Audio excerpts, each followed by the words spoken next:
إله إلا الله الله أكبر الله أكبر ولله الحمد الله أكبر الله أكبر الله أكبر لا إله إلا الله الله أكبر الله أكبر ولله الحمد.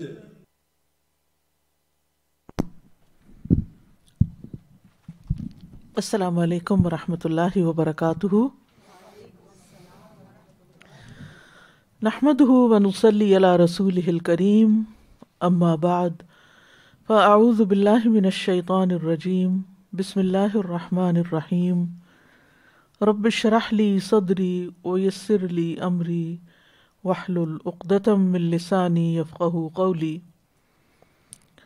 ہم جنت کا بیان پڑھ رہے تھے. جنت کے بارے میں اللہ تعالیٰ فرماتے ہیں،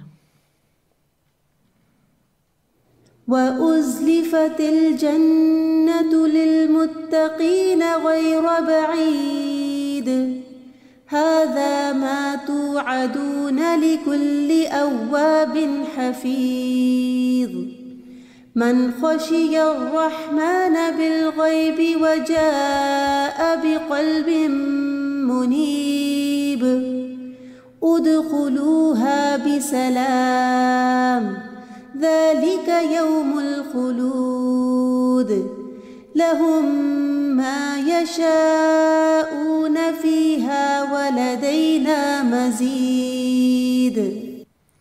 اور جنت متقین کے قریب کر دی جائے گی جو کچھ بھی دور نہ ہوگی. یہ ہے جس کا تم سے وعدہ کیا جاتا تھا، ہر اس شخص کے لیے جو بہت رجوع کرنے والا، خوب حفاظت کرنے والا ہو، جو رحمان سے بن دیکھے ڈر گیا ہو اور رجوع کرنے والا دل لے کر آیا ہو. اس میں سلامتی کے ساتھ داخل ہو جاؤ، یہی ہمیشہ رہنے کا دن ہے.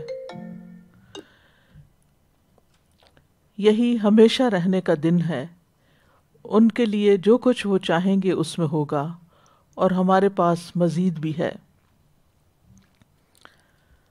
ہم نے اس سے پہلے جنت کے درجات کے بارے میں پڑھا کہ کس طرح اعلیٰ درجے کے جنتی کی جنت ہوگی اور کس طرح ادنا درجے کی جنتی کی جنت ہوگی، اور پھر جنت الفردوس کے بارے میں، پھر جنت کی وسعت کے بارے میں، پھر جنت کے باغات اور درختوں کے بارے میں پڑھا، ان کی تفصیلات جو قرآن و سنت سے ہمیں ملتی ہیں.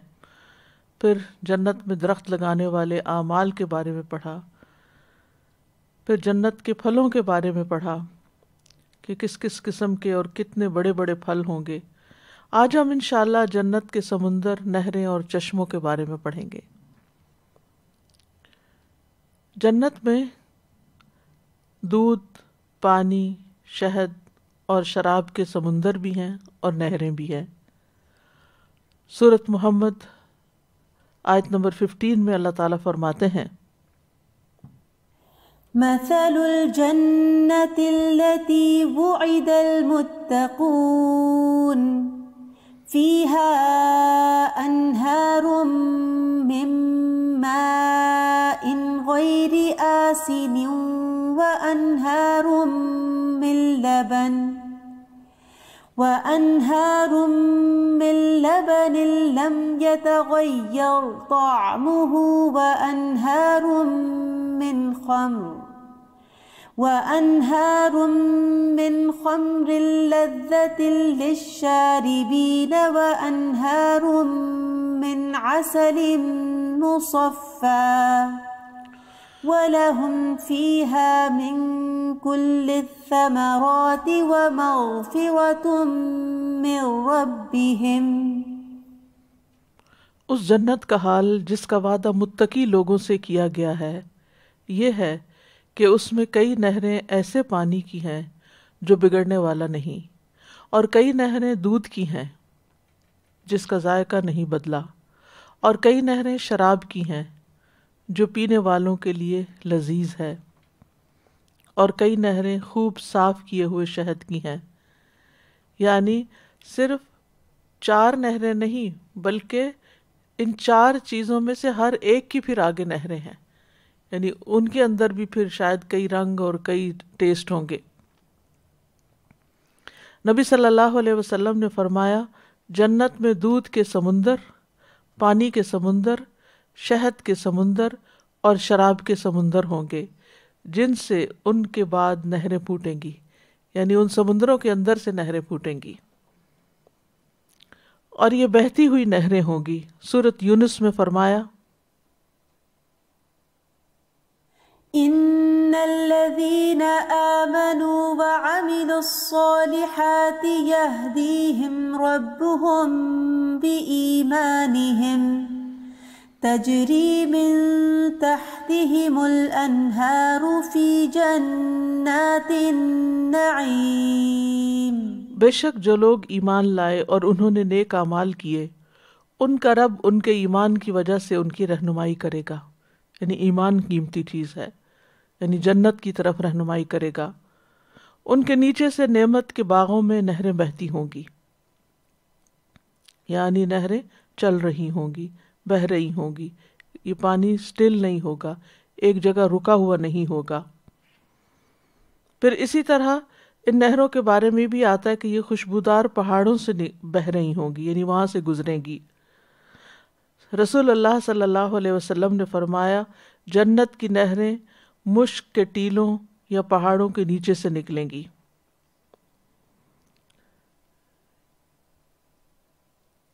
آپ نے بھی دیکھا ہوگا کہ کبھی پہاڑوں کے بیچ بیچ میں سے پانی گزر رہا ہوتا ہے اور پھر ان کا عکس بھی اس میں آ رہا ہوتا ہے۔ تو اسی طرح جنت میں جو خوشبودار پہاڑ ہیں ان کے پاس سے جب یہ گزریں گی نہریں تو ان کا عکس اور ان کی خوشبو وہ بھی ان میں شامل ہو جائے گی۔ پھر یہ نہریں زمین کی سطح پر ہوں گی، یعنی اندر گڑھا نہیں ہوگا۔ انس بن مالک کہتے ہیں کہ میرا خیال ہے تم سمجھتے ہو کہ جنت کی نہریں زمین میں گڑھوں کی شکل میں ہوں گی؟ نہیں، اللہ کی قسم، بے شک وہ تو زمین کی سطح پر بہنے والی ہوں گی، اوپر اوپر ہوگا پانی۔ ان کا ایک کنارہ موتیوں کا ہے اور دوسرا کنارہ یاقوت کا ہے، یعنی دو طرف والز ہوتی ہیں جیسے، یا پانی جن کناروں نے کنٹین کیا ہوا ہوتا ہے، تو ایک طرف موتی لگے ہوئے ہوں گے اور دوسری طرف یاقوت ہوں گے، اور ان کی مٹی خالص کستوری کی ہے۔ راوی کہتے ہیں میں نے کہا کہ ازفر کیا ہے، یعنی المسک الازفر۔ انہوں نے کہا جس میں کوئی اور چیز مکس نہ ہو، یعنی خالص کستوری۔ پھر اسی طرح رسول اللہ صلی اللہ علیہ وسلم نے فرمایا سیحان، جیحان، فرات اور نیل یہ سب جنت کی نہروں میں سے ہیں، یعنی جنت میں بھی یہ نام ہوں گے۔ 4 نہروں کا سدرۃ المنتہا سے نکلنا۔ رسول اللہ صلی اللہ علیہ وسلم نے فرمایا مجھے سدرۃ المنتہا دکھایا گیا، وہ بیری کا درخت جو ہے جس پر مختلف طرح کی روشنیاں تھیں۔ اس کے پھل ایسے تھے جیسے مقام ہجر کے مٹکے ہوتے ہیں، یعنی بڑے بڑے، اور پتے ایسے تھے جیسے ہاتھی کے کان ہوں۔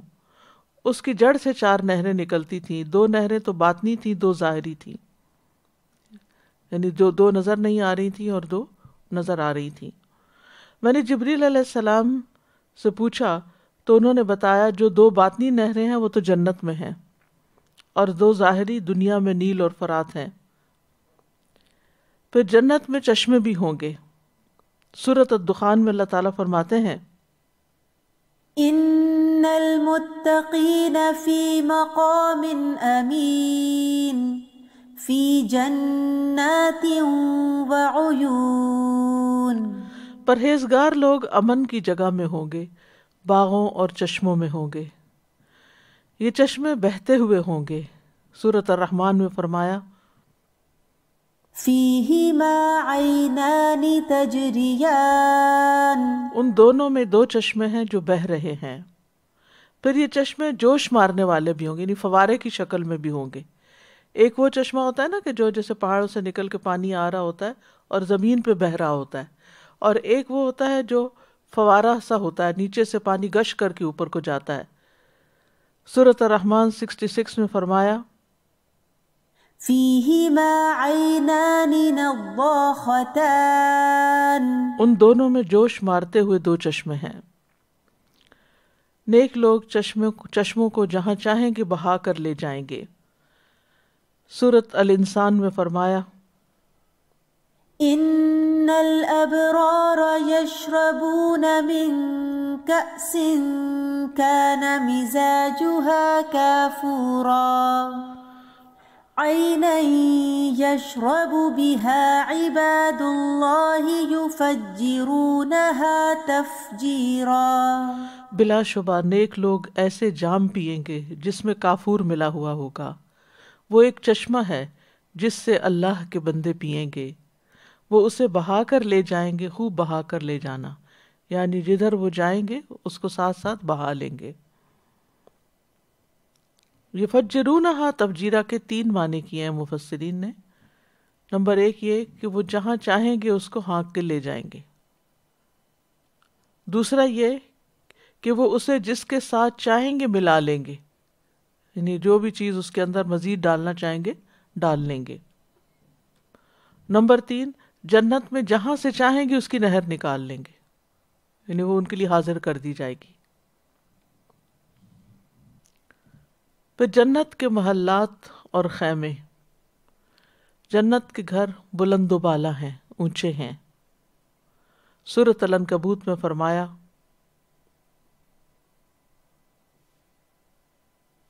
والذین آمنوا وعملوا الصالحات لنبوئنہم من الجنۃ غرفا تجری من تحتها الانہار خالدین فیہا نعم اجر العاملین. اور وہ لوگ جو ایمان لائے اور انہوں نے نیک عمل کیے، ہم انہیں ضرور ہی جنت کے اونچے گھروں میں جگہ دیں گے جن کے نیچے سے نہریں بہتی ہیں، ہمیشہ ان میں رہنے والے ہیں. یہ ان عمل کرنے والوں کا اچھا بدلہ ہے. یہاں پر جنت کے گھروں کو اونچا گھر بتایا گیا. پھر بالا خانوں کے اوپر بنے بالا خانے ہوں گے. سورۃ الزمر میں فرمایا لكن الذين اتقوا ربهم لهم غرف من فوقها غرف مبنية تجري من تحتها الأنهار. لیکن وہ لوگ جو اپنے رب سے ڈر گئے ان کے لیے بالا خانے ہیں جن کے اوپر خوب بنائے ہوئے بالا خانے ہیں، یعنی ایک کے اوپر ایک مزید، کیونکہ انسان کا کبھی دل چاہتا ہے بہت ٹاپ پہ رہنے کا، اوپر ہائیسٹ فلور پہ، اور کبھی انسان کو نیچے رہنا پسند آتا ہے. تو ان کی پسند کی بات ہے جہاں چاہیں وہ رہ لیں، لیکن یہ ہے کہ وہ بلند بھی ہوں گے جہاں سے ساری سینری اور سارا نظارہ اچھی طرح دیکھ سکیں گے. پھر یہ گھر بہت پاکیزہ ہوں گے. سورۃ الصف میں فرمایا يغفر لكم ذنوبكم ويدخلكم جنات تجري من تحتها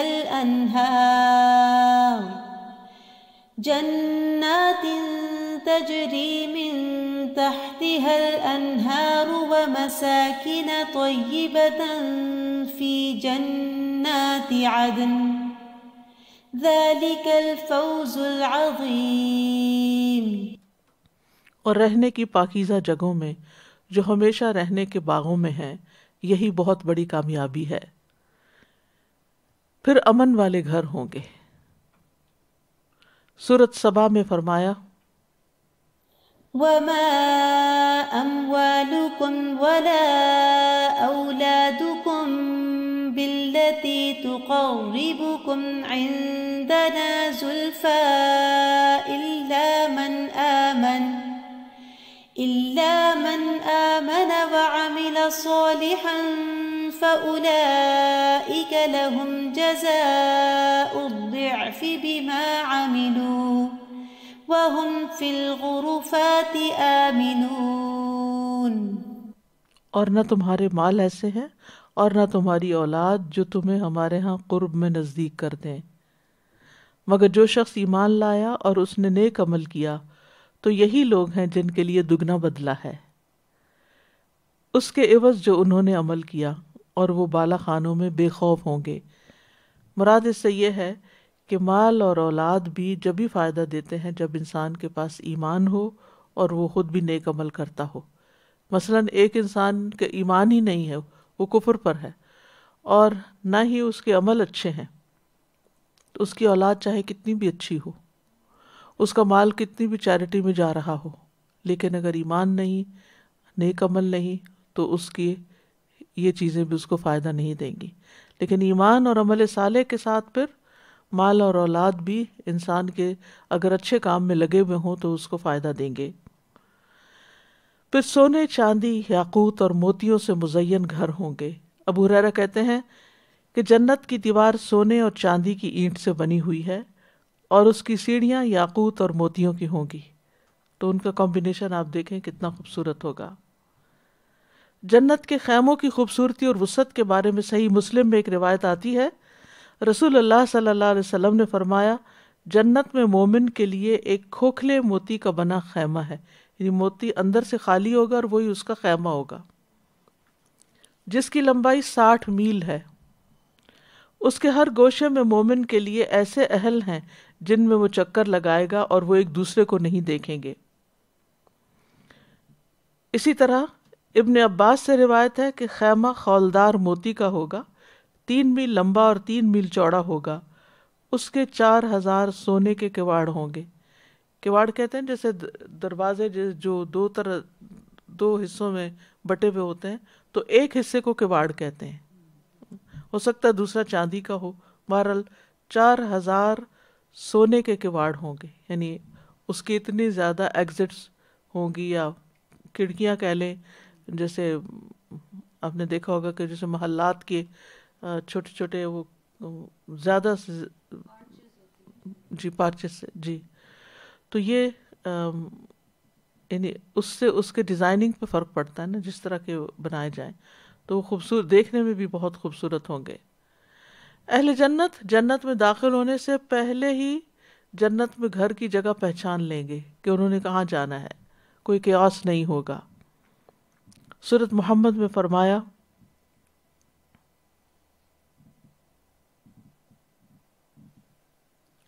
والذین قتلوا فی سبیل اللہ فلن یضل اعمالہم سیہدیہم ویصلح بالہم ویدخلہم الجنۃ عرفہا لہم، اور جو لوگ اللہ کے راستے میں قتل کر دیے گئے تو وہ ہرگز ان کے اعمال ضائع نہیں کرے گا،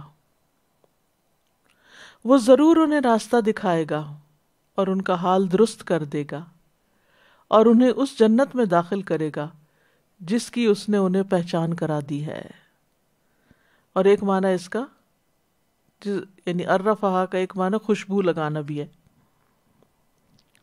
ابو سعید خدری سے روایت ہے کہ رسول اللہ صلی اللہ علیہ وسلم نے فرمایا، اس ذات کی قسم جس کے ہاتھ میں محمد صلی اللہ علیہ وسلم کی جان ہے، ہر شخص جنت میں اپنے ٹھکانے کو اس سے بہتر طور پر پہچانے گا جس طرح وہ دنیا میں اپنے مسکن کو پہچانتا تھا۔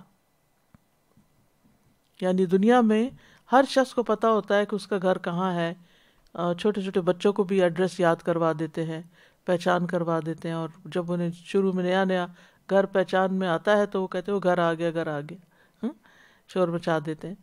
تو بالکل اسی طرح جو جنتی ہوں گے وہ پہنچ کر کہیں گے کہ گھر آ گیا، پہنچنے کی جگہ جہاں پہنچنا تھا، جس کے لیے ساری زندگی محنت کی، کوشش کی، وہ آج منزل مل گئی، وہ ہے اصل منزل۔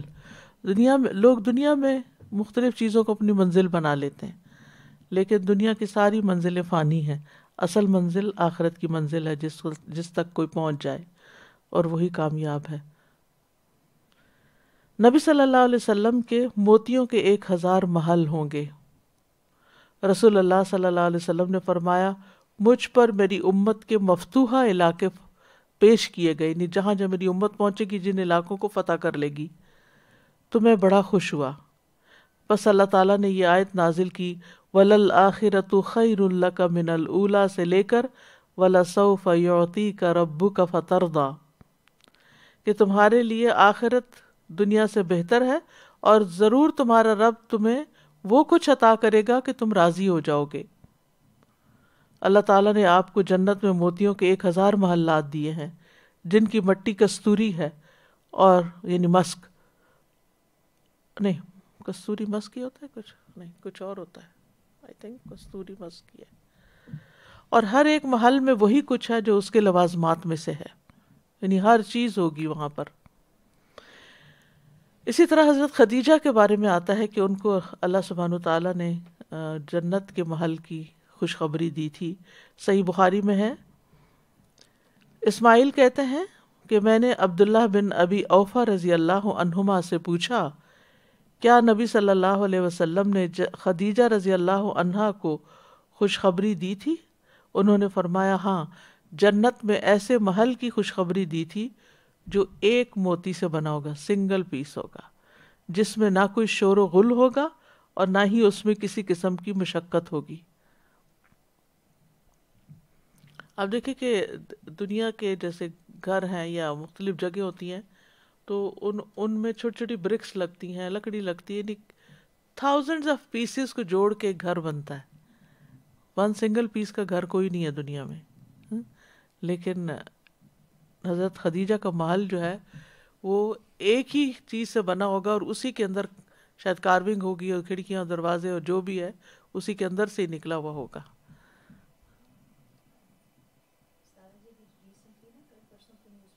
مائک کھول جی 2-3 دن پہلے کی نیوز میں آپ نے بھی دیکھا ہوگا، ایک ڈائمنڈ کوئی ملا ان کو، پتہ نہیں 200 کیرٹ کا، اور اتنی دھوم مچی ہوئی ہے پوری دنیا میں، it's one of a kind, اور یہ اور وہ۔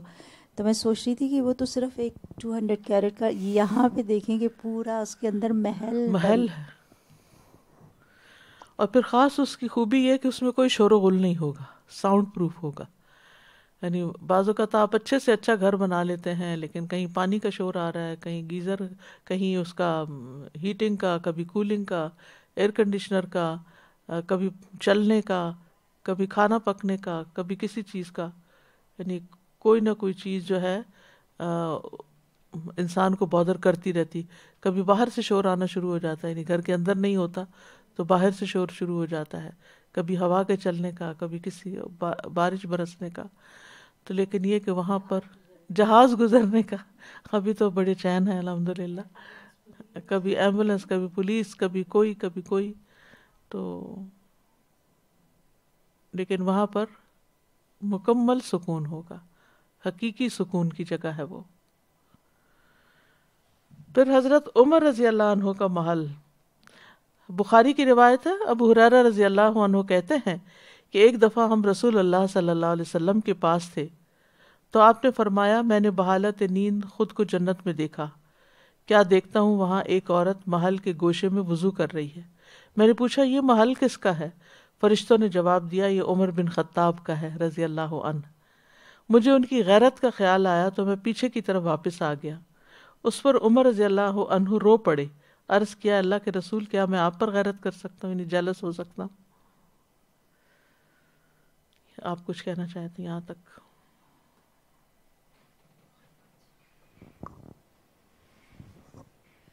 استاذہ جی میں نے نا خود دیکھا ہے موتی کس طرح سے نکالے جاتے ہیں اور کس طرح سے ان کو وہ چنتے ہیں لوگ، اور پھر ان کی اتنے جو بڑا موتی ہوتا ہے اس کی اتنی پرائس لگتی ہے، اور پھر اس کو جو جولرز ہوتے ہیں وہ کس مارکیٹ میں لے کے جاتے ہیں، ڈھیر کے ڈھیر ہوتے ہیں۔ جو موتیوں کی مارکیٹ ہوتی ہے نا وہ دیکھنے کے لائق ہوتی ہے، اس میں کلرز ہوتے ہیں، ڈفرینٹ گرے کلرز ہیں، پنک ہے، مختلف موتیوں کے بھی بہت خوبصورت، اور پرل کے اپنا ایک بہت خوبصورت ہوتا ہے، اور جتنا وہ بڑا ہوتا ہے وہ اتنا وہ اس کی قیمت زیادہ ہوتی ہے۔ بڑے کو کیا کرنا ہوتا ہے؟ تو یہ دیکھیں نا جنت میں، جی بڑے کو تو کوئی پہن ہی نہیں سکتا۔ نہیں استاذہ جی، پرل کی چیزیں بنتی ہیں نا، ڈیکوریشن پیسز بنتے ہیں، لوگ کیا کیا چیزیں نہیں بنتی ہیں ان کی، وہ پھول بیچ میں سے لگا کے، کاونگ میں کر کے، پتہ نہیں کیا کیا لوگ بناتے ہیں، آئیڈیاز ہیں لوگ بس جتنا بھی، لیکن یہ تو گھر تو آج تک کسی نے نہیں بنایا، کتنی بڑی کوئی چیز بنا لیں گے، لیکن یہ تو امیجنیشن سے بھی باہر ہے کہ اتنا بڑی چیز بننی، ماشاء اللہ قوت الا باللہ۔ مبین آپ کچھ کہیں؟ استاذہ جی آئی ایم ان آ، کل سے میں سوچ رہی ہوں کہ میں اپنے اللہ کو کس طرح راضی کروں۔ صحیح بات، انشاءاللہ اللہ تعالیٰ بتائے مجھے۔ آمین۔ آپ نے میرے والی دعا کی کہ یہ کل کا جو بیان تھا نا اس کے بعد میرے ذہن میں بھی آ رہا تھا کہ اللہ کو ایسے کام بتا، ایسی چیزیں کروا لے کہ تو راضی ہو جائے، کیونکہ ہمیں تو سمجھ نہیں آتی، کر ہی نہیں پاتے، گنوا بھی دیتے ہیں. بالکل. سازا ابھی یہ جو آؤٹ آف امیجنیشن جو چیزیں ہمیں سمجھ نہیں آتی نا، جو کبھی دیکھی سنی نہیں ہے، اور اس طریقے سے سائنٹسٹ بھی کہتے ہیں نا کہ آپ کا برین ابھی بہت کم یوز ہوا ہے. تو ابھی جب آپ یہ بتا رہی ہیں اور جیسے جیسے ہم سوچتے جا رہے ہیں ایسا لگ رہا ہے ایکچولی برین سیلز بڑھ رہے ہوں. I mean they are trying to imagine and focus and expand ہو رہا ہے ایک دم کہ اچھا یہ ایک چھوٹا موتی ہوتا ہے تو چھوٹے سے پھر کتنا بڑا موتی ہوگا. تو پھر like you feel it like your brain, آپ کا برین کی exercise plus is extending and expanding, اور سوچ بڑھ رہی ہے آگے کی طرف. کیونکہ ایک جگہ محدود تھی نا کہ ہاں پرل ہے، پرل کہاں ہوگا، یا تو ہاتھوں میں موتی ہوں گے یا انگوٹھی میں ہوں گے، مگر ایک موتی کا پورا محل حضرت خدیجہ رضی اللہ تعالیٰ عنہ کو ملے گا. تو وہ کیا ہوگا، اس پر تحقیق اور اس پر مزید دماغ کی بہت، اللہ سبحانہ و تعالیٰ کی خالی یہ باتیں سن کے اور جب دیکھیں گے تو پتہ نہیں کیا ہوگا انشاءاللہ. مجھے ایک پیس سے یاد آیا، میں جب ہم اپنی اسٹڈیز کے لیے ٹرکی گئے تھے تو وہاں پر ہم ایک مسجد میں داخل ہوئے. تو وہاں پر مسجدوں کے صحن میں پانی کے تالاب بنے ہوئے ہیں، اور پانی پینے کے لیے جیسے پتھر کے کولر تو نہیں کہنا چاہیے، لیکن یہ کہ بہرحال فاؤنٹینس جسے کہتے ہیں نا وہ. تو ایک جگہ ہم نے دیکھا کہ اتنا جھنڈ کھڑا ہے اور بہت ہی لوگ امیزمنٹ میں کھڑے ہیں. تو پتہ چلا کہ یہ جو فاؤنٹین ہے وہ کوئی اتنا ہوگا یا کچھ، تو یہ ایک پیس کا ہے، ایک پتھر کا بنا ہوا ہے. تو اس پر سارے اتنے حیران ہو رہے تھے کہ ایک پتھر کے اندر سے کس طرح کارو کر کے اور اس کو بنایا گیا، اور اس میں سے پانی نکالا گیا اور پانی نکلنے کا راستہ بنایا گیا. تو اس سے مجھے اندازہ ہوا کہ ون پیس چیز کی کتنی قیمت ہو سکتی ہے نا. اور پھر موتی جیسی چیز کو کارو کرنا اور اس کو رہنے کے رہائش کے قابل بنانا، اور اس میں گھومنا اور چلنا اور پھرنا اور رائٹ اور لیفٹ دیکھنا، اور وہ کیا چیز ہوگی نا انسان، انبلیویبل. جیسے ایک گلاس دودھ کا بھرا ہوا ہوتا ہے تو وہ کتنا پیارا لگتا ہے، سفید ایک دم، اور اس کی تھکنیس اینڈ آل اس کی کنڈینس. اب سوچ رہے ہیں کہ اچھا ایک مرتبان میں پڑا ہوگا ایک بڑا، پھر وہ سمندر جب کہہ رہے ہیں آپ، آئی مین جب سمندر کہہ رہے ہیں تو مجھے ایسا لگ رہا ہے کہ جب اس میں نہا لے، پانی میں چلے جائیں، آئی مین پانی کیا بلکہ دودھ میں نہانا، یا اس کا سمندر کس طرح، آئی مین امیجن نہیں کر سکتے. اور پھر اس کا ریفلیکشن کیسا ہوگا، کیسا اس کی سفیدی ہوگی، اور وہ کتنی دور تک، اور پھر وہ جو وہاں سے نہریں نکلیں اور خوشبو کے پہاڑوں سے گزریں تو وہ خوشبو کیسی ہوگی جو اس پانی یا دودھ کے ساتھ شامل ہو جائے گی. اور سازا یہاں کی خوشبو چاہے کتنی مہنگی خرید لیں، تھوڑی دیر بعد اڑ جاتی ہے. کمرے میں کتنا بھی آپ لگائیں، ایئر فریشنر لگائیں، بخور جلائیں، تھوڑی دیر کے بعد وہی کا وہی ہو جاتا ہے. اینڈ آئی واز تھنکنگ کہ وہ پانی جب اس میں سے گزر رہا ہوگا، اور وہ دودھ جب اس کستوری ماؤنٹین کے اس سے جب گزر رہے ہیں، تو وہ تو یعنی ایور لاسٹنگ خوشبو پھیلی ہوئی ہوگی، جو کہ ہم یہاں کتنا بھی لوگ کرنا چاہیں نہیں کر پاتے. نعیم ملکن کبیرہ، اس کا تو کوئی اندازہ ہی نہیں کر سکتا. اور سادہ جیسے آپ نے ون پیس کا کہا نا، یہ ون پیس کی چیز اتنی مہنگی ہو جاتی ہے، جیسے جوڑ نہیں لگتا نا، بے جوڑ چیزیں، چاہے وہ کپڑوں میں ہو، اگر ون پیس کی کوئی چیز بنی ہوئی ہے وہ ٹرپل دا پرائس ہو جاتی ہے. اسی طرح ہیرا جس کو سولیٹار کہتے ہیں، اگر ویسے انگوٹھی آپ نے پہنی ہے نا ڈائمنڈ کی، پتہ نہیں چلے گا دیکھنے والے کو، لیکن سولیٹار یعنی ایک ہیرا، اب وہ جیسے جیسے بغیر جوڑ کا ہوگا وہ قیمت اس کی اتنی ہی زیادہ بڑھتی چلی جائے گی. بالکل.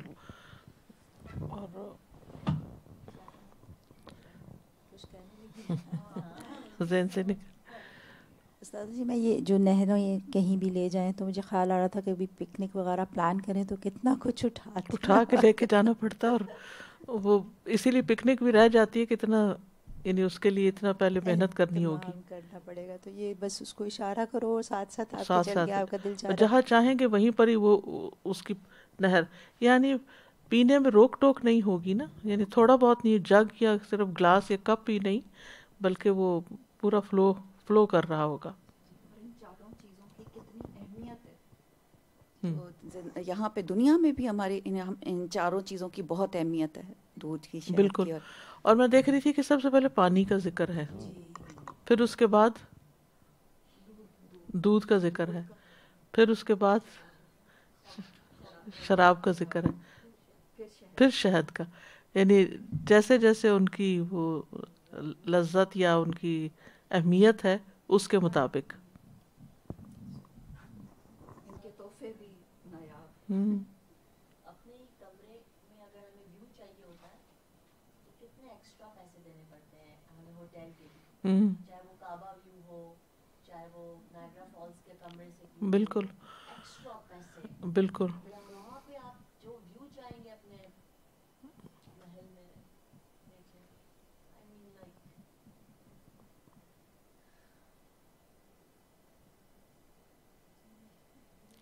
اور پھر سب سے اہم بات یہ کہ ہمیشہ کے لیے، اور نہ اس کے چوری ہونے کا ڈر، نہ اس کو مینٹیننس اس کی مینٹیننس کی فکر، کوئی بھی یعنی غم، دکھ، فکر، پریشانی والی کوئی چیز ہی نہیں ہوگی. ویریشن دے دی، اوپر سے دیکھنا ہے تو اوپر سے دیکھ لو، نیچے والا جہاں چاہو رہو. آپ ایک دفعہ رہی تھی، میں عمرہ آپ کے ساتھ کری تھی، میں تو کہیں پتہ نہیں نیچے کہیں تھی، آپ اوپر وہ کلاک ٹاور کے بالکل نیچے ٹھہری تھی. تو تبھی مطلب وہ خیال سوچ کے آتا تھا کہ آپ کا ماشاءاللہ کمرہ ادھر ہے، پورا مکہ نظر آتا ہے.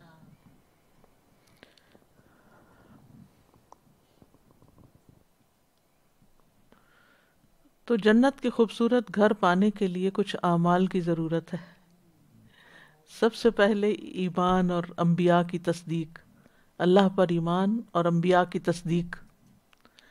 صحیح بخاری کی روایت ہے، نبی صلی اللہ علیہ وسلم نے فرمایا، جنتی لوگ اپنے سے بلند کمرے والوں کو اوپر اسی طرح دیکھیں گے جیسے وہ دنیا میں چمکدار گہرے ستارے کو دیکھتے ہیں.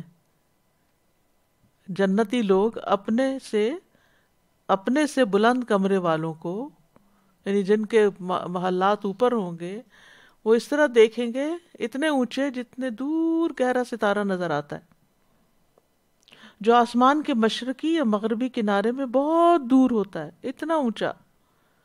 ان میں ایک دوسرے سے افضل ہوگا. لوگوں نے عرض کیا، یا رسول اللہ، یہ تو انبیاء کے محلات ہوں گے جنہیں ان کے سوا کوئی اور پا نہ سکے گا. آپ نے فرمایا، نہیں، اس ذات کی قسم جس کے ہاتھ میں میری جان ہے، یہ ان لوگوں کے لیے ہوں گے جو اللہ تعالیٰ پر ایمان لائے اور انبیاء کی تصدیق کی، یعنی ان کی باتوں کو سچ مانا. جب انبیاء کو ہم سچا مانتے ہیں اور ان کی تصدیق کرتے ہیں اور ان کو نبی مانتے ہیں اور ان کی باتوں کو سچ مانتے ہیں، تو پھر ہمارا عمل بھی ان کی تعلیمات کے مطابق ہوتا ہے. تو جنت کے کنارے، وسط اور اعلیٰ منزل میں گھر پانے والے اعمال. سنن نبی داؤد کی روایت میں ہے، رسول اللہ صلی اللہ علیہ وسلم نے فرمایا، میں اس شخص کے لیے جنت کے ایک کنارے پر گھر کا ضامن ہوں جو جھگڑا چھوڑ دے اگرچہ وہ حق پر ہو، اور جو مذاق میں بھی جھوٹ چھوڑ دے اس کے لیے جنت کے درمیان میں گھر کا ضامن ہوں، اور جس نے اپنا اخلاق اچھا کر لیا اس کے لیے جنت کی اعلیٰ منازل میں گھر کا ضامن ہوں. پھر جنت کے خوبصورت بالا خانے پانے والے اعمال. صحیح ابن حبان کی روایت ہے، رسول اللہ صلی اللہ علیہ وسلم نے فرمایا، بے شک جنت میں ایسے کمرے ہیں جنتی ان کے باہر والے حصے کو ان کے اندر سے دیکھ سکیں گے، جیسے گلاس ہوتا ہے، اور ان کے اندر والے حصے کو، ان کے باہر والے حصے کو اندر سے دیکھ سکیں گے اور ان کے اندر والے حصے کو باہر سے دیکھ سکیں گے. اللہ نے یہ ایسے شخص کے لیے تیار کیے ہیں جو لوگوں کو کھانا کھلائے، سلام عام کرے اور رات کو نماز ادا کرے جب لوگ سو رہے ہوں. یہ 3 کام بتائے، ایک خدمت خلق، ایک عام لوگوں کے ساتھ معاملہ، اور ایک عبادت کا کام. تو خوش قسمت ہے وہ جو تینوں کام کر رہا ہو. پھر صبر کا بدلہ. سورۃ الفرقان میں فرمایا،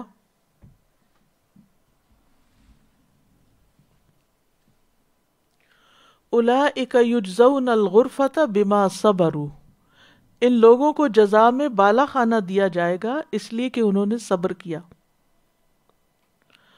اولاد کی وفات پر اللہ کی تعریف کرنا اور صبر کرنا بیت الحمد حاصل کرنے کا ذریعہ ہے۔ سنن ترمذی میں فرمایا رسول اللہ صلی اللہ علیہ وسلم نے جب کسی آدمی کا بچہ فوت ہو جاتا ہے تو اللہ تعالیٰ فرشتوں سے فرماتا ہے کیا تم نے میرے بندے کے بیٹے کی روح قبض کر لی؟ وہ عرض کرتے ہیں جی ہاں۔ اللہ تعالیٰ فرماتے ہیں کہ تم نے اس کے دل کا پھل قبض کر لیا، یعنی دل کا ٹکڑا لے لیا؟ وہ عرض کرتے ہیں جی ہاں۔ پھر اللہ تعالیٰ پوچھتے ہیں میرے بندے نے کیا کہا؟ فرشتے عرض کرتے ہیں اس نے تیری تعریف کی اور انا للہ و انا الیہ راجعون پڑھا۔ اللہ تعالیٰ فرماتے ہیں کہ میرے بندے کے لیے جنت میں ایک گھر بناؤ اور اس کا نام بیت الحمد رکھو، کیونکہ اولاد کی وفات پر سب سے زیادہ انسان کو صدمہ ہوتا ہے۔ لیکن اس سے یہ بات بھی پتہ چلتی ہے کہ انسان اگر کسی بھی صدمے، کسی بھی تکلیف دینے والی چیز، کسی بھی کھو جانے والی چیز پر صبر کرتا ہے، اللہ کی تعریف کرتا ہے، گلہ شکوہ نہیں کرتا، اللہ سے ناراض نہیں ہوتا، کوئی غلط باتیں زبان سے نہیں نکالتا، تو انشاءاللہ اس کا اجر بھی بہت بڑا ہے، کیونکہ قرآن مجید میں آتا ہے انما یوفی الصابرون اجرہم بغیر حساب۔ پھر مسجد بنانے پر جنت میں گھر ملنا۔ محمود بن لبید کہتے ہیں عثمان رضی اللہ عنہ نے جب مسجد نبوی کی تعمیر کا ارادہ کیا، یعنی اس کو ایکسٹینڈ کرنا چاہا، تو لوگوں نے اسے ناپسند کیا، یعنی پہلے تو کچی تھی تو انہوں نے اس کو پکا کرنا چاہا اور اس کی ہیئت پر برقرار رکھنے کو زیادہ پسند کیا۔ تو عثمان رضی اللہ عنہ نے فرمایا میں نے رسول اللہ صلی اللہ علیہ وسلم کو فرماتے ہوئے سنا ہے کہ جو شخص اللہ کی رضا کے لیے مسجد کی تعمیر کرتا ہے اللہ اسی طرح کا ایک گھر اس کے لیے جنت میں تعمیر کر دیتا ہے، اسی طرح کا۔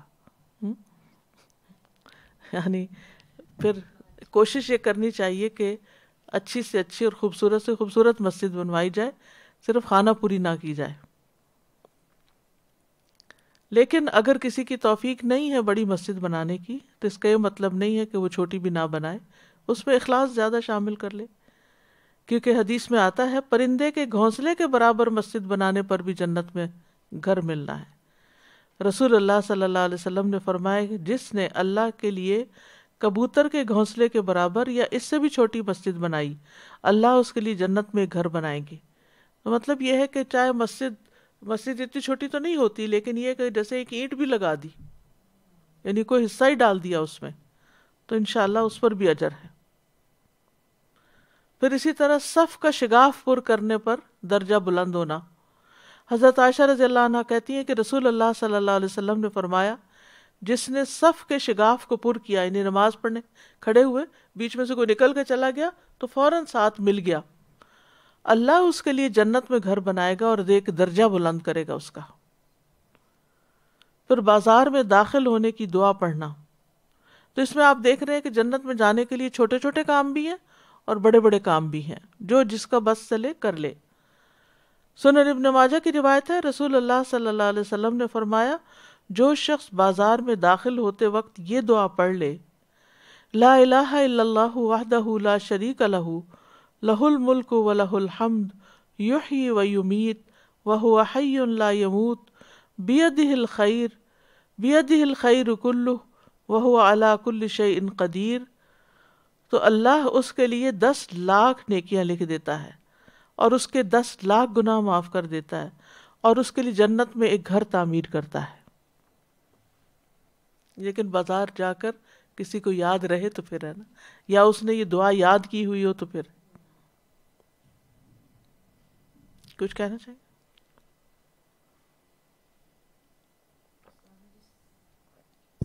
سب سے آسان نسخہ تو یہ بازار میں جانے کی دعا لگ رہا ہے، ہر وقت کسی نہ کسی ضرورت سے دن میں جانا ہی پڑتا ہے۔ تو جیسے میں سوچ رہی تھی کہ جب بچوں کو ہم نے دعا یاد کرانی تھی سفر کی تو ہم نے گاڑی میں پوسٹ کر دی تھی، تو مجھے لگتا ہے اس دعا کو بھی جیسے گاڑی میں پوسٹ کر دیں جہاں اترنے لگے کسی بھی شاپ کے لیے، تو پھر انسان کو یاد رہے کہ اس کو پڑھ کے اترنا۔ ویسے تو اگر بنا کے شاپس والوں کو دیا جائے کہ وہاں لگا چھوڑے نا کہیں نہ کہیں اچھا سا کارڈ۔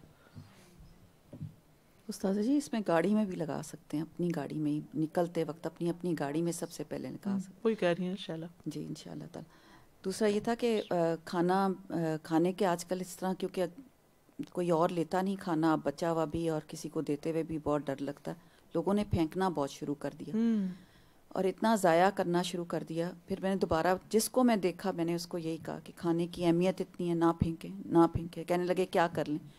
میں نے کہا یہ وہ کیونکہ یہاں تو اس میں ریسائیکل میں بھی چلا جاتا ہے اور پھر وہ کھاد میں چلا جاتا ہے الحمدللہ، لیکن پھر بھی پھینکنے کا حوصلہ بھی چاہیے بہت، کیونکہ اتنا ہی بنانا چاہیے اتنا ہی جتنا اصل بات یہ کہ جتنی یا پھر یہ ضرورت کہ ہے. کھانے کے لیے پلیٹ میں اتنا ہی نکالنا چاہیے جو آپ صاف کر لیں پلیٹ. دوسرا تھا سلام کرنا، تو اور تیسرا عبادت. تو سلام بھی تبھی انسان کر سکتا ہے جب خود انسان کے اندر وہ روشنی ہو، اخلاص ہو، اور پھر کسی اور کو ملے تو پھر، ورنہ تو لے دیے لوگوں کی وہ مزاج رہتا ہے، ملتا ہی نہیں. اکثر پوچھیں تو لوگ کہتے ہیں ہماری طبیعت خراب تھی ہم نے دیکھا ہی آپ کو.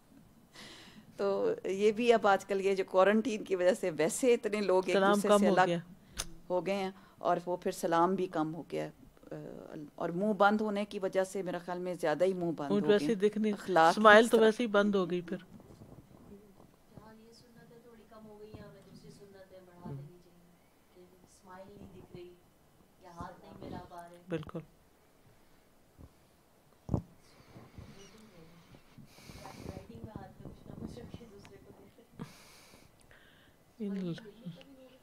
جی بالکل اس کا بھی، اور وہ لگا لینے چاہیے بیچز. اچھا ہاں. جنت کی بیڈنگ، بستر، پلنگ، مسندیں. سورۃ الواقعہ میں فرمایا وَفُرُشٍ مَّرْفُوعَةٍ، اور اونچی نشست گاہوں پر بیٹھے ہوں گے. عربوں کے ہاں فرشی نشست ہوتی ہے بیٹھنے کی نا، عام طور پر صوفاز وغیرہ کا یا کاؤچز کا رواج نہیں ہے، لیکن جنت میں یہ ہے کہ اونچی نشستیں ہوں گی. وَفُرُشٍ مَّرْفُوعَةٍ بَعْضُهَا فَوْقَ بَعْضٍ. ابو العالیہ کہتے ہیں اس کا معنی ہے اونچے یعنی اوپر تلے بچھے ہوئے. سورۃ الغاشیہ میں فرمایا فِيهَا سُرُرٌ مَّرْفُوعَةٌ، اس میں اونچے اونچے تخت ہیں، سونے اور جواہرات سے بنے ہوئے تخت ہیں، یعنی سونے کی تاریں اور بیچ میں جواہرات لگے ہوئے. سورۃ الواقعہ میں فرمایا عَلَى سُرُرٍ مَّوْضُونَةٍ مُتَّكِئِينَ عَلَيْهَا مُتَقَابِلِينَ. سونے اور جواہر سے بنے ہوئے تختوں پر آرام کر رہے ہوں گے، ان پر تکیہ لگائے ہوئے آمنے سامنے بیٹھنے والے. یعنی کام تو وہاں کوئی ہوگا نہیں، تو ملاقاتیں ہی ہوں گی اور باتیں ہی ہوں گی، تو آمنے سامنے بیٹھے ہوں گے ایک دوسرے کے. تو اس سے بھی پتہ چلتا ہے کہ ملاقات کے آداب میں سے بھی یہ ہے کہ انسان ایک دوسرے کو فیس کر کے بیٹھے، نہ کہ پیٹ کر کے یا سائڈ کر کے. سورۃ الحجر میں فرمایا وَنَزَعْنَا مَا فِي صُدُورِهِم مِّنْ غِلٍّ إِخْوَانًا عَلَى سُرُرٍ مُتَقَابِلِينَ. اور ہم ان کے سینوں میں جو بھی کینہ ہے نکال دیں گے، یعنی آپس کی بدگمانیاں اور نفرتیں وہ سب نکل جائیں گی. بھائی بھائی بن کر تختوں پر آمنے سامنے بیٹھے ہوں گے. سورۃ الطور میں فرمایا متکئین علی سرر مصفوفہ وزوجناہم بحور عین. ایسے تختوں پر تکیہ لگائے ہوئے ہوں گے جو قطاروں میں بچھائے ہوئے ہیں، یعنی بڑی بڑی نشستیں ہوں گی، اور ہم نے ان کا نکاح سفید جسم سیاہ آنکھوں والی عورتوں سے کر دیا جو بڑی بڑی آنکھوں والی ہیں. پھر ریشم کے بچھونے ہوں گے. سورۃ الرحمن میں فرمایا متکئین علی فرش بطائنها من استبرق وجنى الجنتین دان. جنتی لوگ ایسے بچھونوں پر تکیے لگائے ہوئے ہوں گے جن کے استر موٹے ریشم کے ہوں گے، خوبصورت بستر ہوں گے۔ ابن مسعود رضی اللہ عنہ سے اللہ عز و جل کے اس فرمان کے بارے میں بطائنھا من استبرق کہ جن کا اندرونی حصہ موٹے ریشم کا ہوگا، فرمایا ان سے روایت ہے کہ تمہارے اندرونی حصے کے بارے میں یہ خبر دی گئی ہے تو بیرونی حصے کی کیفیت کیا ہوگی؟ اگر اندر والا اتنا خوبصورت ہے تو باہر والا کتنا ہوگا؟ پھر جنت کے تکیے، قالین اور بچھونے سورۃ الرحمن میں فرمایا متكئين على رفرف خضر وعبقري حسان، وہ ایسے قالینوں پر تکیہ لگائے ہوئے ہیں جو سبز ہیں اور نادر نفیس ہیں۔ عبقری عالی شان قالین کے لیے، رف رف اس سے مراد جنت کے باغ، اور ایک قول ہے یہ کپڑوں کی ایک قسم ہے، رف رف کپڑا ہے یعنی قالین مراد ہے۔ پھر قطاروں میں لگے ہوئے گاؤ تکیے اور مخملی قالین سورۃ الغاشیہ میں فرمایا ونمارق مصفوفة وزرابي مبثوثة، اور قطاروں میں لگے ہوئے گاؤ تکیے ہیں اور بچھائے ہوئے مخملی قالین ہیں۔ نمارق، مخاد، وسائد، مساند، زرابی۔ نمارق کہتے ہیں گاؤ تکیے کو جس کے ساتھ بازو یا کونی ٹیک کی جاتی ہے، اور وسائد وسادہ کی جمع ہے جس کا مطلب ہے عام تکیہ جس سے ٹیک لگائی جاتی ہے، یعنی سر کے نیچے جیسے سرہانہ ہوتا ہے۔ اور زرابیو کہتے ہیں نیچے بچھائے جانے والے کارپٹس، قالین جن کے اوپر گاؤ تکیے لگا کے بیٹھا جاتا ہے۔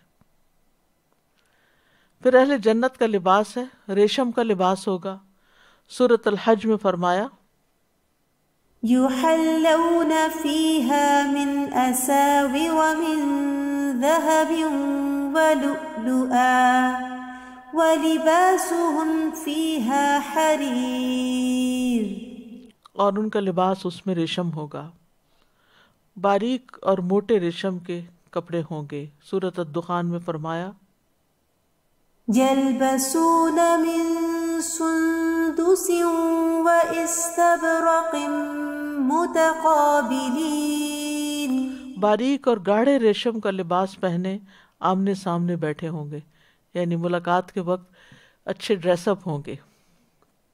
سورۃ الانسان میں فرمایا عاليهم ثياب سندس خضر واستبرق وحلوا أساور من فضة وسقاهم ربهم شرابا طهورا، ان کے اوپر باریک ریشم کے سبز کپڑے اور گاڑھا ریشم ہوگا، اور انہیں چاندی کے کنگن پہنائے جائیں گے، اور ان کا رب انہیں نہایت پاکیزہ شراب پلائے گا۔ وَسَقَاهُمْ رَبُّهُمْ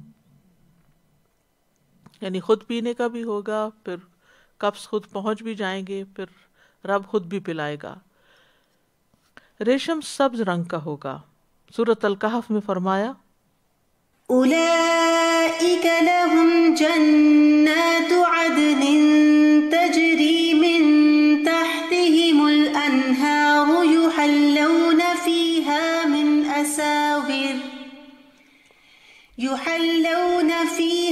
من أساور من ذهب ويلبسون ثيابا خضرا من سندس واستبرق اور وہ باریک اور متكئين فيها على الأرائك نعم الثواب وحسنت مرتفقا، اور وہ باریک اور گاڑھے ریشم کے سبز کپڑے پہنیں گے، یعنی صرف اس پارٹ کا ٹرانسلیشن کر رہی ہوں۔ پھر ان کا جو ریشم ہے، ان کا جو لباس ہے وہ پھل کے غلافوں سے نکلے گا، کپڑا جو ہے۔ ابو سعید خدری کہتے ہیں رسول اللہ صلی اللہ علیہ وسلم نے فرمایا طوبہ جنت کے ایک درخت کا نام ہے جس کی مسافت 100 سال کے برابر ہے، اور اہل جنت کے کپڑے اس درخت کے پھلوں کے چھلکوں سے بنائے جائیں گے۔ وہ پتہ نہیں کتنے خوبصورت ہوں گے، پھلوں کے چھلکوں سے۔ کیونکہ پھلوں کے چھلکوں کے اندر ایک نیچرل بیوٹی اور کلرز ہوتے ہیں، تو اس سے پھر لباس بنیں گے۔ جنت میں کپڑے پرانے نہیں ہوں گے۔ رسول اللہ صلی اللہ علیہ وسلم نے فرمایا لا تبلا ثیابہ، اہل جنت کے کپڑے پرانے نہ ہوں گے۔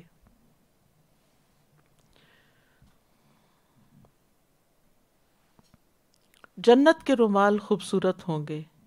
برا کہتے ہیں کہ نبی صلی اللہ علیہ وسلم کو ریشم کا ایک کپڑا ہدیے میں پیش ہوا تو ہم اسے چھونے لگے، اس کی نرمی اور ملائمت پر حیرت زدہ ہو گئے، تو آپ نے فرمایا کیا تمہیں اس پر حیرت ہے؟ ہم نے عرض کیا جی ہاں۔ آپ نے فرمایا جنت میں سعد بن معاذ کے رومال اس سے بھی اچھے ہیں، یعنی تمہیں دنیا کا ریشم بہت اٹریکٹ کر رہا ہے تو جنت میں اس سے بھی بہتر ہے۔ پھر اہل جنت کے زیورات بھی ہوں گے، جیولری بھی ہوگی۔ اب آپ ساری چیزوں کو اکٹھا کرتے جائیں نا، محلات اور پھر اس کے اندر جو کارپیٹس اور پھر اس کے اوپر ڈیکوریشن اور پھر لباس اور پھر زیورات۔ سونے اور موتی کے کنگن ہوں گے۔ سورۃ الکہف میں فرمایا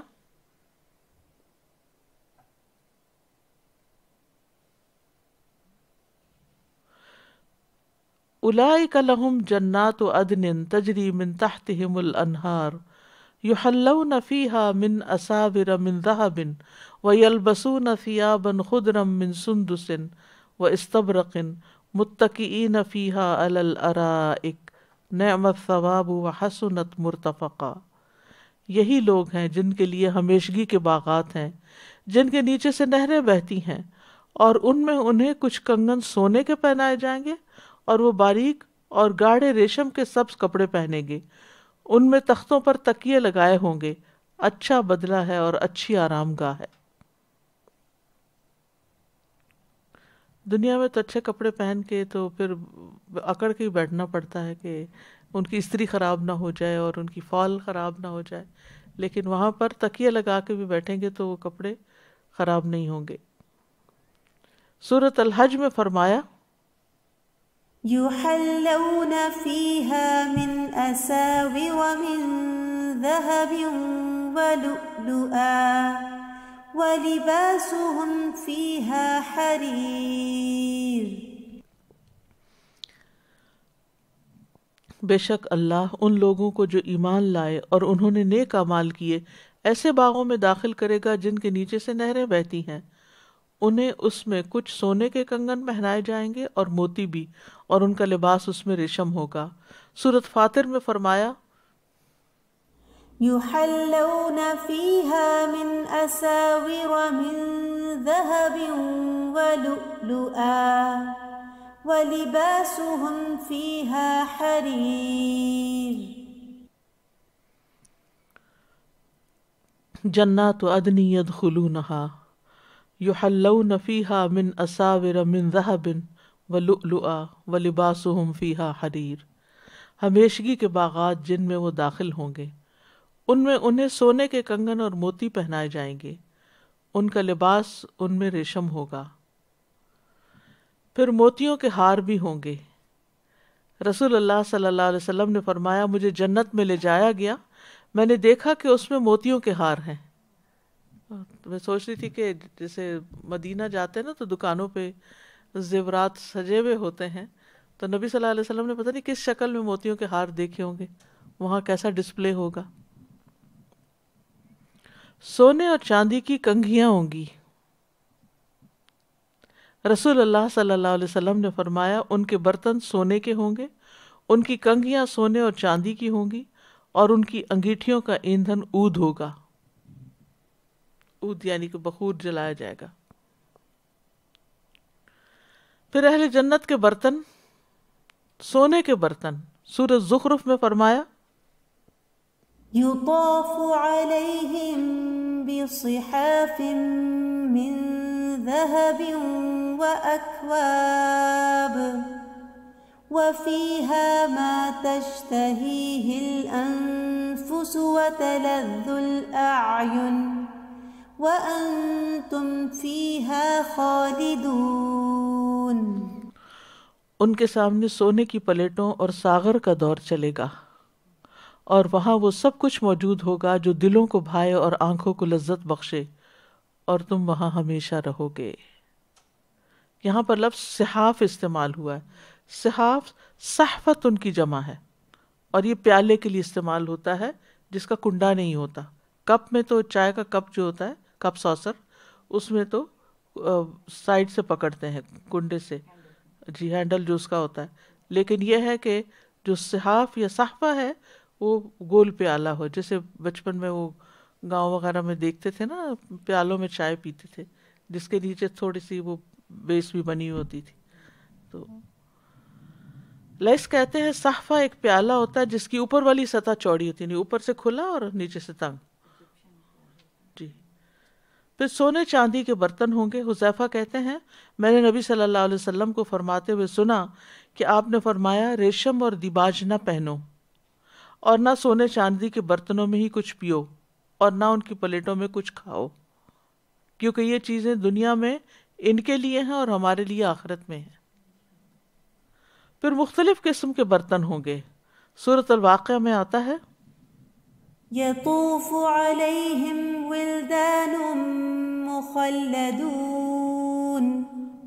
بأكواب وأباريق وكأس من معين۔ ان پر چکر لگا رہے ہوں گے وہ لڑکے جو ہمیشہ لڑکے ہی رکھے جائیں گے، یعنی بڑے نہیں ہوں گے، بوڑھے نہیں ہوں گے، ایسے کوزے اور ٹوٹی والی سراہیاں اور لبالب بھرے ہوئے پیالے لے کر جو بہتی شراب کے ہوں گے۔ یہاں پر اکواب اور اباریک کا لفظ، اکواب تو کوب کی جمع کوب کپ کو کہتے ہیں، اور اباریک کہتے ہیں ایسے جگ کو جس کا ہینڈل بھی ہو اور آگے سپاؤٹ بھی نکلا ہوا ہو، اس کی جو ٹوٹی ہے وہ آگے سے ایسے جھکی بھی ہوتی ہے۔ سراہی تو بڑی ہوتی ہے، گول زیادہ ہوتی ہے، یہ جگ کی قسم کا ہوتا ہے۔ ایکچولی اس وقت ٹائم نہیں بنا، میں آپ کو اس کی تصویر دکھاتی۔ میرا ایک دفعہ قطر میں جانا ہوا تو وہاں میں نے یہ کیا کہ میوزیم میں گئی میں، تو اس میں پرانی چیزیں رکھی ہوئی تھی، تو اس میں اتنی قسم کے یہ اباریک تھے، اس پہ لکھا ہوا تھا اباریک۔ پہلی دفعہ میں نے کہا اچھا ابریک یہ ہوتا ہے، اباریک تو جمع ہے نا، تو ابریک، اور اس میں اوپر نگ لگے ہوئے اور پیتل کے اور سونے کے اور چینی یعنی شیشے وغیرہ کے، لیکن یہ ہے کہ بہت ہی مختلف قسموں کے۔ عام طور پر جو جگ ہوتا ہے نا تو اس میں سے پانی نکالنے والا بہت چھوٹا سا ہوتا ہے، لیکن جگ میں، عام جگ اور اباریک میں فرق یہ ہوتا ہے کہ اس کی جو سپاؤٹ ہے وہ کافی آگے کو نکلی ہوئی ہوتی ہے۔ جیسے اگر آپ نے کبھی سعودی عرب میں قہوہ پیا ہو تو دلہ دیکھا جی، تو وہ اسی قسم کا بڑا ہوتا ہے۔ دلہ چھوٹا ہوتا ہے جس میں چائے ہوتی ہے، لیکن یہ ذرا لمبا ہوتا ہے۔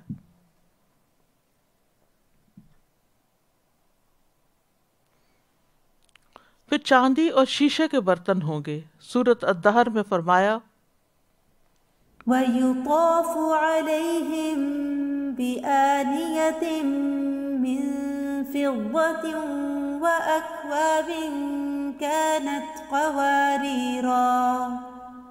قَوَارِيرَ مِن فِضَّةٍ قَدَّرُوهَا تَقْدِيرًا۔ اور ان پر چاندی کے برتن اور شیشے کے ساغر پھرائے جائیں گے، شیشے بھی ایسے جو چاندی سے مرکب ہوں گے، اور انہیں منتظمین جنت نے ایک خاص ترکیب سے بنایا ہوگا۔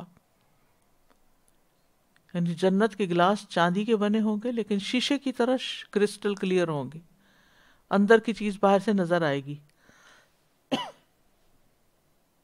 عرب لوگ تلوار کو ابریک کہتے ہیں کیونکہ اس کا رنگ چمکدار ہوتا ہے، اور قواریر شیشے ہوتے ہیں، شفاف ہوتے ہیں۔ یہ سب سے اچھی اور خوبصورت چیز ہوتی ہے، اور اللہ تعالیٰ نے اس وہم کو دور کرنے کے لیے کہ یہ برتن شیشے کے ہیں، یہ فرمایا نہیں، فضہ چاندی سے ہوں گے، من فضۃ یعنی چاندی سے مرکب ہوں گے۔ مشروب اور برتن خود پاس چل کر آ جائیں گے۔ ابو امامہ سے روایت ہے، وہ فرماتے ہیں کہ جنت والوں میں سے ایک شخص جنت کی شراب کی خواہش کرے گا کہ اس کا دل چاہے گا کہ شراب پیوں، تو برتن اس کے ہاتھ میں آ جائے گا، وہ پی لے گا، پھر وہ برتن اپنی جگہ واپس چلا جائے گا، اٹھنا بھی نہیں پڑے گا،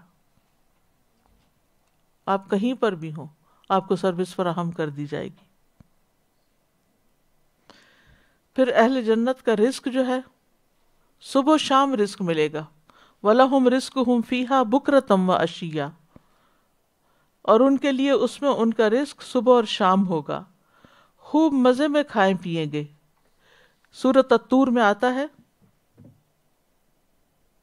كُلُوا واشربوا هنيئا بما كنتم تعملون، کھاؤ اور پیو مزے سے اس کے بدلے میں جو تم کیا کرتے تھے۔ اہل جنت کا کھانا کیا ہوگا؟ سب سے پہلا کھانا جس سے اہل جنت کی ضیافت ہوگی وہ مچھلی کی کلیجی کا بڑا ہوا ٹکڑا ہوگا، کیونکہ وہ کھانے میں لذیذ اور زود ہضم ہوتا ہے۔ سورۃ الحاقہ میں فرمایا كُلُوا واشربوا هنيئا بما أسلفتم في الأيام الخالية، کھاؤ اور پیو مزے سے ان اعمال کے عوض جو تم نے گزرے ہوئے دنوں میں آگے بھیجے، صرف خواہش ہی کریں گے کہ کھانا حاضر ہو جائے گا۔ سورۃ الواقعہ میں فرمایا يطوف عليهم ولدان مخلدون بأكواب وأباريق وكأس من معين،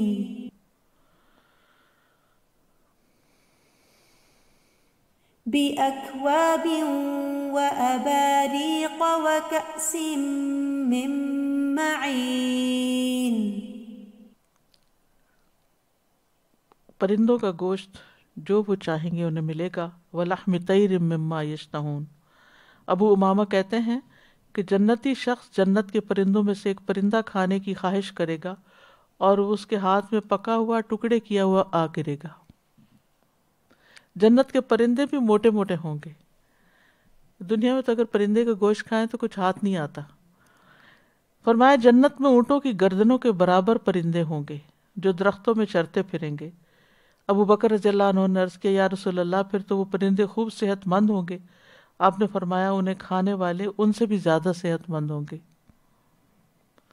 کھانے کے ہضم کا انداز کیا ہوگا؟ رسول اللہ صلی اللہ علیہ وسلم نے فرمایا قضائے حاجت کا طریقہ یہ ہوگا کہ ان کو پسینہ آئے گا جو ان کی کھال سے نکلے گا، اسکن سے، اور اس سے مسک کی خوشبو آئے گی اور پیٹ سکڑ جائے گا۔ پھر اہل جنت کے مشروبات سورۃ صاد میں آتا ہے متكئين فيها يدعون فيها بفاكهة كثيرة وشراب، ان میں تکیے لگائے ہوئے ہوں گے، وہ ان میں بہت سے پھل اور مشروب منگوا رہے ہوں گے، پاک اور لذیذ مشروب۔ وَسَقَاهُمْ رَبُّهُمْ شَرَابًا طَهُورًا، اور ان کا رب انہیں نہایت پاکیزہ شراب پلائے گا۔ اسی طرح سورۃ الصافات میں آتا ہے ان پر صاف بہتی ہوئی شراب کا جام پھرایا جائے گا جو سفید ہوگی، پینے والوں کے لیے لذیذ ہوگی، نہ اس میں کوئی درد سر ہوگا اور نہ وہ اس سے مدہوش کیے جائیں گے۔ لبالب بھرے ہوئے پیالے ہوں گے، وَكَأْسٍ مِّن مَّعِينٍ، اور چھلکتے پیالے ہوں گے، وَكَأْسًا دِهَاقًا، جسے سورۃ النبا میں آتا ہے۔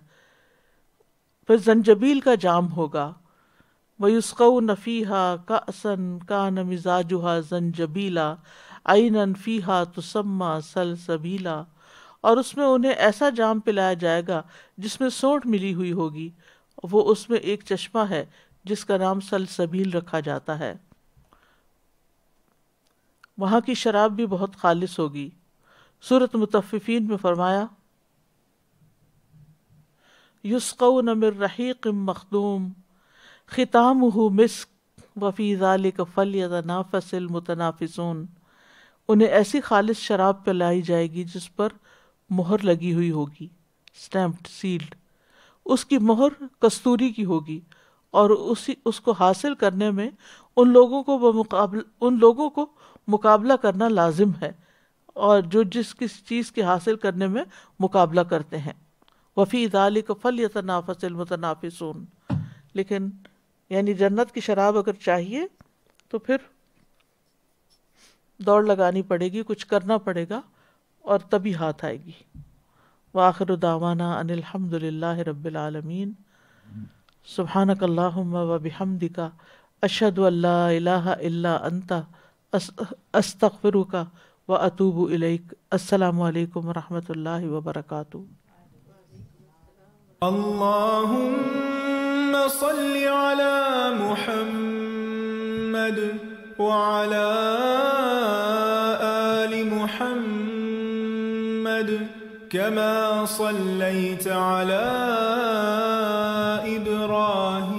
إبراهيم وعلى آل إبراهيم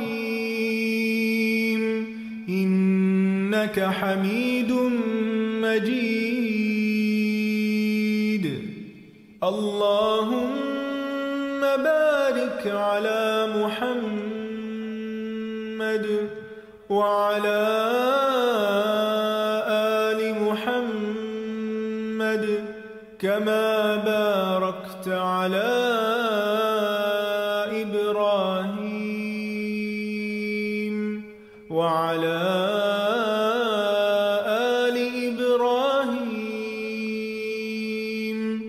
إنك حميد مجيد.